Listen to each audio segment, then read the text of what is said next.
ನಾನು last time red sauce pasta ಮಾಡಿದಾಗ ತುಂಬ ಜನ ವೈಟ್ ಸಾಸ್ ಪಾಸ್ತಾನು ಮಾಡಿ ರೆಸಿಪಿ ತೋರಿಸಿ ಅಂತ ಹೇಳಿದರೆ, ಸೊ ಇವತ್ತು ನಾನು ವೈಟ್ ಸಾಸ್ ಪಾಸ್ತಾನ ಮಾಡ್ತಾ ಇದ್ದೀನಿ.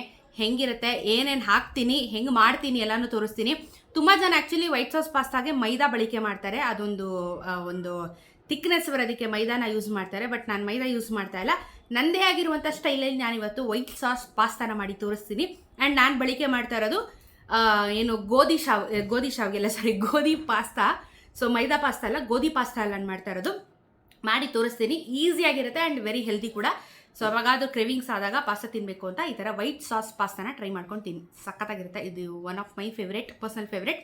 ಬನ್ನಿ ತೋರಿಸ್ತೀನಿ ರೆಸಿಪಿನ. ವೈಟ್ ಸಾಸ್ ಪಾಸ್ತಾಗೆ ಏನೇನು ಬೇಕು ಅಂತ ಹೇಳ್ತೀನಿ. ಸೈಡಲ್ಲಿ ಇರೋದೆಲ್ಲ ನೋಡೋಕೆ ಹೋಗ್ಬಿಡಿ, ಇವಾಗ ನನಗೆ ಇದು ಮಾಡೋಕ್ಕಾಗಲ್ಲ. ಸೊ ಟೊಮೆಟೊ ಕೆಚಪ್ಪು, ಮಯೋನೀಸ್ ತೊಗೊಂಡಿದ್ದೀನಿ, ಚಿಲ್ಲಿ ಫ್ಲೇಕ್ಸ್, ಆರಿಗೇನೋ, ಆಮೇಲೆ ಬೆಣ್ಣೆ, ಉಪ್ಪು, ಮೊಸರಿಲ್ಲ ಚೀಸ್ ಆಪ್ಷನ್ನು, ಸ್ವಲ್ಪ ಹಾಲು ತೊಗೊಂಡಿದ್ದೀನಿ. ಓಕೆ, ಹಾಲು ಇಟ್ಕೊಂಡಿದ್ದೀನಿ. ಮತ್ತು ತರಕಾರಿ ನಿಮ್ಮ ಚಾಯ್ಸ್ ಏನು ಬೇಕಾದರೂ ಹಾಕ್ಕೊಳ್ಳಿ. ನೋಡಿ, ನಾನು ಪಾಸ್ತಾಗಿಂತ ಜಾಸ್ತಿ ತರಕಾರಿ ಹಾಕ್ತೀನಿ, ಯಾಕಂದರೆ ಬ್ಯಾಲೆನ್ಸ್ ಆಗಬೇಕು ಅಂತ ಹೇಳಿಬಿಟ್ಟು. ಸೊ ಇದನ್ನು ತರಕಾರಿ ಏನು ಬೇಕಾದರೂ ಹಾಕ್ಕೊಳ್ಳಿ. ಆ್ಯಂಡ್ ಚೀಸ್ ತೊಗೊಂಡಿದ್ದೀನಿ. ಇಷ್ಟು ಐಟಮಲ್ಲಿ ವೈಟ್ ಸಾಸ್ ಪಾಸ್ತಾ ಮಾಡೋದನ್ನು ತೋರಿಸ್ತೀನಿ. ಬಾಣಲಿ ಕಾದಿದೆ. ಇವಾಗ ಇದಕ್ಕೆ ಸ್ವಲ್ಪ ಬೆಣ್ಣೆ ಹಾಕ್ಕೊತಾ ಇದ್ದೀನಿ. ಎಣ್ಣೆ ಹಾಕೋಂಗಿಲ್ಲ, ಬೆಣ್ಣೆನೇ ಹಾಕಬೇಕು. ಸಿಮ್ಮಲ್ಲಿ ಇಟ್ಕೊಂಡು ಬೆಣ್ಣೆ ಹಾಕ್ತಾಯಿದ್ದೀನಿ. ಇದಾದಮೇಲೆ ಒಂದು ಸ್ವಲ್ಪ ಹಾಲು ಹಾಕ್ತೀನಿ ನಾನು ಇದಕ್ಕೇನೆ.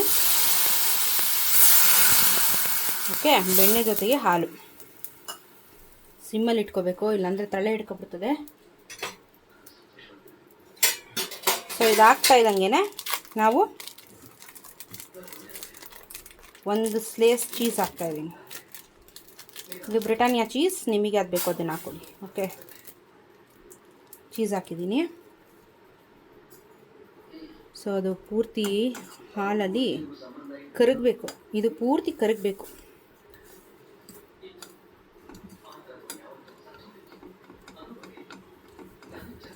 ನಾನು ಒಂದೇ ಹಾಕ್ಕೊಂಡಿದ್ದೀನಿ, ನಿಮಗೆ ಎರಡು ಬೇಕಾದರೆ ಎರಡು ಹಾಕ್ಕೊಳ್ಳಿ. ಸ್ಟ್ರಾಂಗ್ ಆಗಬೇಕು ಅಂದರೆ ಎರಡು ಹಾಕೋಬೋದು, ಏನೂ ಆಗಲ್ಲ, ಚೆನ್ನಾಗಿರುತ್ತೆ, ಕ್ರೀಮಿಯಾಗಿರುತ್ತೆ. ಸೊ ಒಬ್ಬರೊಬ್ಬರು ಒಂದೊಂದು ಥರ ವೈಟ್ ಸಾಸ್ ಪಾಸ್ತಾ ಮಾಡ್ತಾರೆ. ಇದು ನಾನು ಮಾಡೋ ಸ್ಟೈಲು. ನಾನು ಇನ್ನೊಂದು ಚೀಸ್ ಹಾಕ್ತೀನಿ ಅಂತ ತೊಂದರೆ ಇಲ್ಲ. ಸೊ ಒಂದು ಹಾಕ್ಕೊಳ್ಳೋರು ಒಂದು ಹಾಕ್ಕೊಳ್ಳಿ, ಎರಡು ಬೇಕು ಅನ್ನೋರು ಎರಡು ಹಾಕ್ಕೊಳ್ಳಿ. ಅದೇನು ಗೊತ್ತಾ, ತಿಕ್ಕಾಗಬೇಕು. ನೋಡಿ, ಕಾಣಿಸ್ತಾ ಇದೆಯಲ್ಲ ನಿಮಗೆ. ಸೊ ಇದು ಪೂರ್ತಿ ತಿಕ್ಕಾಗಿ ಬರಬೇಕು.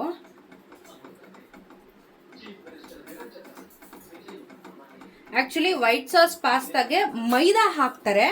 ಸೊ ನಾನು ಮೈದಾ ಯೂಸ್ ಮಾಡ್ತಾ ಇಲ್ಲ. ನಿಮ್ಗೆ ಇನ್ನೊಂದು ಸ್ವಲ್ಪ ಹಾಲು ಬೇಕು ಅನ್ಸಿದ್ರೆ ಹಾಕೋಬೋದು, ಏನು ತೊಂದರೆ ಇಲ್ಲ. ಬಿಕಾಸ್ ಇದೆ ನಮಗೆ, ಆ್ಯಕ್ಚುಲಿ ಸಾಸ್ ಬೇಸ್ ಇದೆ ನಮಗೆ. ಮೈದಾ ಕಲಸಿ ಹಾಕೋದು ತುಂಬ ಜನ ಇದ್ದಾರೆ, ಬಟ್ ನಾನು ಮೈದಾ ಯೂಸ್ ಮಾಡ್ತಾ ಇಲ್ಲ. ಸೊ ಮಯೋನೀಸು ನೀವು ಮನೇಲೇ ಮಾಡ್ಕೊಂಡಿದ್ದೀರಾ ಅಂತಂದರೆ ಅದನ್ನು ಹಾಕ್ಬೋದು. ನಾನು ಆಚೆಯಿಂದ ತಂದಿರೋದು, ನನಗಿದು ಫೇವ್ರೇಟ್ ಮಯೋನೀಸು. ಸೊ ಸ್ವಲ್ಪ 1 ಸ್ಪೂನ್ ಮಯೋನೀಸ್ ಹಾಕಬೇಕಿಲ್ಲ ಅಂದರೆ ಅದು ಘಮ ಬರಲ್ಲ. ಸೊ ಫಸ್ಟು ನಾವು ಇವಾಗ ಸಾಸ್ ರೆಡಿ ಮಾಡ್ಕೊತಾ ಇದ್ದೀವಿ. ಬೇಸ್ ಸಾಸ್ ಇದು. ಈಗ ಅದನ್ನು ಕಂಪ್ಲೀಟಾಗಿ ತಿಕ್ಕಾಗಬೇಕದು, ಬಿಕಾಸ್ ಇದೇ ಸಾಸು. ಸೊ ಮಯೋನೀಸ್ ಎಲ್ಲ ನೀಟಾಗಿ ಸ್ವಲ್ಪ ಬಿಸಿ ಆಗಲಿ.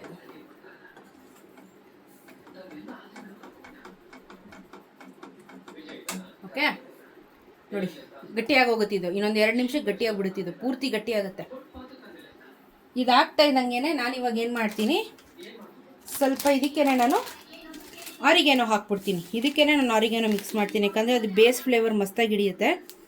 ಸೊ ನಿಮಗೆ ಎಷ್ಟು ಸ್ಪೈಸ್ ಬೇಕು ಅಂತ ಅನ್ಸಿಷ್ಟು ಅಷ್ಟು ಆರಿಗೇನೋ ಹಾಕೋಬೋದು. ನಾನು ಸ್ವಲ್ಪ ಜಾಸ್ತಿನೇ ಹಾಕ್ತಾಯಿದ್ದೀನಿ.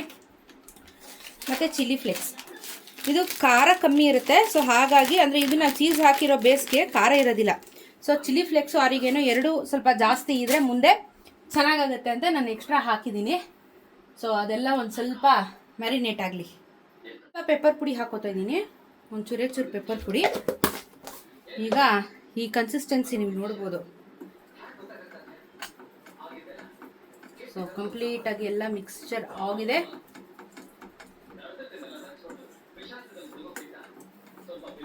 ಈಗ ನಾನು ಏನು ಮಾಡ್ತೀನಿ, ನಾನು ಏನೇನು ತರಕಾರಿ ಇಟ್ಕೊಂಡಿದ್ದೆ ಎಲ್ಲನೂ ಇವಾಗ ಇದಕ್ಕೆ ಹಾಕ್ತಿದ್ದೀನಿ. ನಾನು ಬಟಾಣಿ ಕಾರ್ನ್ ಎಲ್ಲ ಆಲ್ರೆಡಿ ಬೇಯಿಸಿ ಇಟ್ಕೊಂಡಿದ್ದೀನಿ. ನೀವು ಕ್ಯಾರೆಟು ಬೇಯಿಸಿ ಇಟ್ಕೋಬೋದು. So everything goes inside. ಇದು ಸ್ವಲ್ಪ ಇವಾಗ ಆ ಸಾಸ್ ಜೊತೆಗೆ ಇದು ಸ್ವಲ್ಪ ತರಕಾರಿ ಚೂರು ಬೇಯಲಿ ಮತ್ತು ಫ್ಲೇವರ್ ಹಿಡ್ಕೊಳ್ಳಿ. Colourful and healthy white sauce pasta. ನೋಡಿ, ಈ ಟೈಮಲ್ಲಿ ಸ್ವಲ್ಪ ಉಪ್ಪು ಹಾಕ್ಬಿಡೋಣ ಬೇಯಬೇಕಾದ್ರೆ. ನಾನು ಆಲ್ರೆಡಿ ಬೇಯಬೇಕಾದ್ರೆ ಒಂಚೂರು ಹಾಕ್ಕೊಂಡಿದ್ದೆ, ಇವಾಗ ಇನ್ನೊಂದು ಸ್ವಲ್ಪ ಉಪ್ಪು ಹಾಕ್ತೀನಿ. ಆಲ್ರೆಡಿ ಚೀಸಲ್ಲಿ ಉಪ್ಪಿರುತ್ತೆ, ಸೊ ನೋಡ್ಕೊಳ್ಳಿ. ಒಂದೆರಡು ಕುದಿ ಬರಲಿ, ಬಟ್ ಮುಂದೆನೇ ನೋಡ್ಕೋಬೇಕು, ತಳ ಹಿಡಿದು ಬಿಡ್ತಿಲ್ಲ ಅಂದರೆ. ಸೊ ಮುಂದೆನೇ ನಿಂತ್ಕೊಂಡು ಸ್ವಲ್ಪ ಕುದಿ ಬರೋವರೆಗೂ ವೆಯ್ಟ್ ಮಾಡೋಣ. ಕಂಪ್ಲೀಟಾಗಿ ಕುದಿ ಬಂತು. ಇದು 2 ನಿಮಿಷ 3 ನಿಮಿಷ 10 ನಿಮಿಷಲೆಲ್ಲ ಆಗಲ್ಲ, 15 ಮಿನಿಟ್ಸ್ ಗ್ಯಾರಂಟಿ ಬೇಕು. ಸೊ ಸಖತ್ತಾಗಿ ಕುದಿ ಬಂದಿದೆ ನೋಡಿ. ತರಕಾರಿ ಎಲ್ಲ ಬೆಂದಿರುತ್ತೆ ನೀಟಾಗಿ. ಏನು ಗೊತ್ತಾ, ಅದು ತುಂಬ ಬೇಯಬಾರ್ದು, ಸ್ವಲ್ಪ ಅದು ಇರ್ಬೇಕು ಹಾಗೇನೆ. ನಾನು ಆಲ್ರೆಡಿ ಪಾಸ್ತಾನ ಬೇಯಿಸಿಟ್ಕೊಂಡಿದ್ದೆ ನೋಡಿ. ನಾನು ನಿಮ್ಗೆ ಹೇಳ್ದೆ ಗೊತ್ತಾ, ಲಾಸ್ಟ್ ಟೈಮು ನಾನು ರವೆದು ಅಥವಾ ಗೋಧಿ ಪಾಸ್ತಾ ಅಂತ ಹೇಳಿದ್ದೆ ನಿಮಗೆ. ನಾನು ನೀರು ಸ್ವಲ್ಪ ಎಣ್ಣೆ ಹಾಕ್ಬಿಟ್ಟು ಉಪ್ಪು ಹಾಕಿ ಬೇಯಿಸಿ ಇಟ್ಕೊಂಡಿದ್ದೀನಿ. ಸೊ ನೋಡಿ ಇದು, ಸೊ ಸ್ಟಿಕ್ಕಿ ಬರಲ್ಲ, ಎಣ್ಣೆ ಹಾಕಿದ್ರೆ ಸ್ಟಿಕ್ಕಿ ಬರಲ್ಲ. ಆಮೇಲೆ ಇದು ಬೆಂದಾದ್ಮೇಲೆ ತಣ್ಣೀರಲ್ಲಿ ಒಂದ್ಸಲ ವಾಶ್ ಮಾಡಬೇಕು. ನಾರ್ಮಲ್ ಟ್ಯಾಪ್ ವಾಟ್ರಲ್ಲೇ ವಾಶ್ ಮಾಡಿ, ಕೆಲವರು ಐಸ್ ಕ್ಯೂಬ್ ಹಾಕಿ ವಾಶ್ ಮಾಡ್ತಾರೆ. ನಾನು ನಾರ್ಮಲ್ ಟ್ಯಾಪ್ ವಾಟ್ರಲ್ಲೇ ವಾಶ್ ಮಾಡಿದ್ದೀನಿ ನೋಡಿ. ಎಷ್ಟು ಚೆನ್ನಾಗಿದೆ, ಉದುರುದ್ರಾಗಿದೆ, ಅಂಟಲ್ಲ.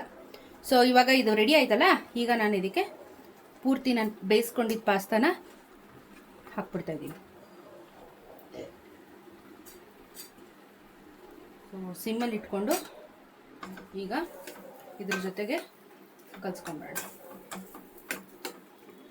ಇವಾಗ ಅದು ಎಷ್ಟೇ ನೀರಿದ್ರು ನಾವು ಪಾಸ್ತಾ ಹಾಕಿದ ತಕ್ಷಣ ಪೂರ್ತಿ ನೀರು ಹೀರ್ಕೊಂಡ್ಬಿಡುತ್ತೆ.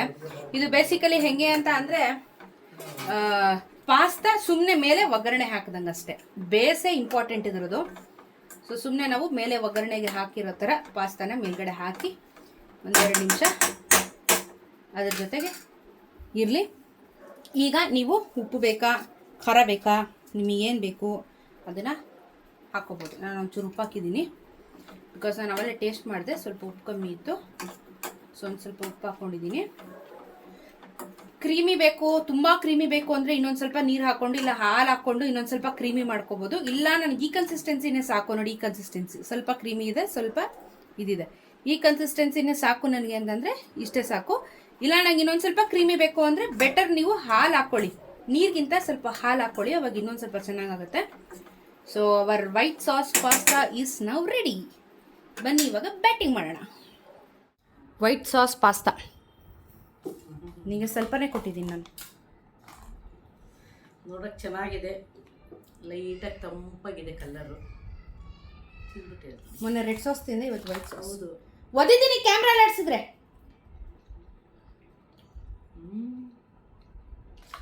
ಸಕ್ಕತ್ತಾಗಿದೆ.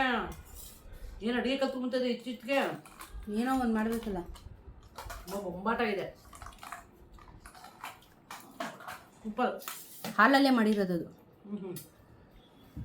ಲೈಟಾಗಿ ಚೆನ್ನಾಗಿದೆ, ರಿಚ್ಚಾಗಿ. ಎಸ್, ಇವಾಗ ನಾನು ತಿಂದು ಹೇಳ್ತೀನಿ ಹೆಂಗಿದೆ ಅಂತ. ಪೆಪ್ಪರ್ ಮುಂದೆ ಇದೆ. ಅದು ಖಾರ ಹೊಡಿಬೇಕು, ನಿಮಗೆ ತಿಂದ ಮೇಲೆ ಖಾರ ಹೊಡಿಬೇಕು. ಅದು ತುಂಬ ಚೆನ್ನಾಗಿ ಬೆಂದಿದೆ ಫಸ್ಟಾಗಿ ಪಾಸ್ತಾ. ಮಸಾಲೆ ಎಲ್ಲ ಚೆನ್ನಾಗಿ ಹಿಡಿದಿದೆ ಅಲ್ವಾ? Perfect. Yes, white sauce pasta ತುಂಬ ಚೆನ್ನಾಗಿದೆ. ಸೊ ಎಸ್, ನಮ್ಮ white sauce pasta is now ready. ನನಗೆ ಟೊಮೆಟೊ ಕೆಚಪ್ ಇಲ್ಲ ಅಂದರೆ ಒಳಗಡೆ ಹೋಗಲ್ಲ, ಸೊ ನಾನು ಟೊಮೆಟೊ ಕೆಚಪ್ ಹಾಕ್ಕೊಂಡಿದ್ದೀನಿ. ನೀವು ಬೇಡ ಅಂದರೆ ಸ್ಕಿಪ್ ಮಾಡಿ.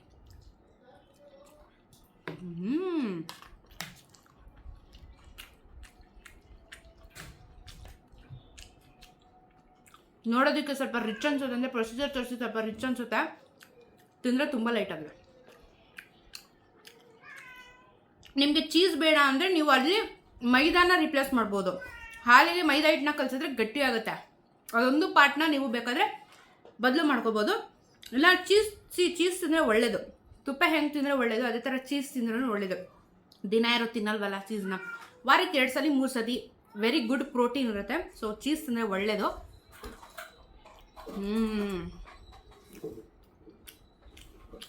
ಇದಕ್ಕೆ ಸ್ವಲ್ಪ ಬ್ರಾಕೋಲಿ, ಆಲಪಿನೋಸ್ ಇದನ್ನೆಲ್ಲ ಹಾಕಿದ್ರೆ ಸೇಮ್ ರೆಸ್ಟೋರೆಂಟಲ್ಲಿ ಸಿಗುತ್ತೆ ನೋಡಿ, ವೈಟ್ ಸಾಸ್ ಪಾಸ್ತಾ ಆ ಥರ ಇರುತ್ತೆ. ಸೂಪರಾಗಿದೆ, ಟ್ರೈ ಮಾಡಿ, ಬ್ಯಾಟಿಂಗ್ ಮಾಡಿ, ಸಕ್ಕತ್ತಾಗಿದೆ.